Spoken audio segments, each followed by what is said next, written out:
I'll briefly demonstrate how to use interactive simulation that calculates the exit concentration from a system that is an isothermal plug flow reactor with recycle. So the simulation, the link's given here on the LearnChemE site, and below them we have a snapshot of what the simulation looks like. We can change the recycle ratio. We can change the volume of the reactor. Of course, as the volume is bigger, then we have a higher conversion of our reactant A, and it's a first order reaction. The concentration of A in the plug flow reactor is a function of cumulative volume is plotted here.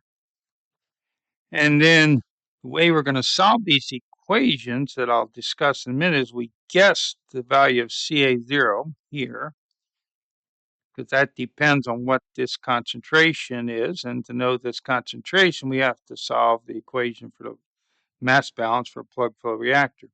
So we can essentially, we're graphically, iteratively just guessing values using the computer. We could have solved them simultaneously, but hopefully this gives you a better idea of what's happening in the reactor.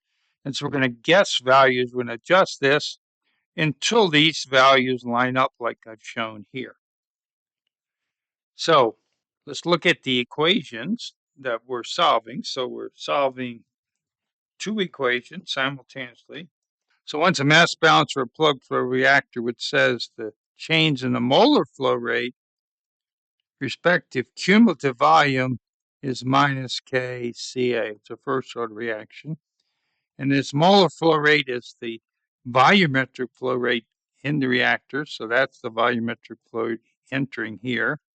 Finds a change in the concentration of A with respect to volume. That's equal to minus KCA. His initial conditions, when the volume is equal to 0, then CA is equal to CA0, the entering volume. Well, we're going to solve this simultaneously with the balance around this mixing point here, which says the volumetric flow rate entering reactor and the concentration of A entering reactor is a combination of the feed plus the recycle. So volumetric flow rate of recycle times that exit concentration. And we're going to define our recycle ratio R as the volumetric flow rate in the recycle divided by the fresh feed volumetric flow rate. So this flow rate in the recycle stream is R times this fresh feed flow rate. And so that means that V0, which is the feed volumetric flow rate, plus the recycle volumetric flow rate. Let me just pause and rearrange the equation.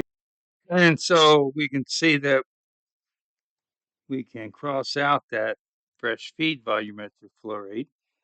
And what we have is a balance that relates CA0 to the feed and the exit concentration. We know, of course, the feed concentration.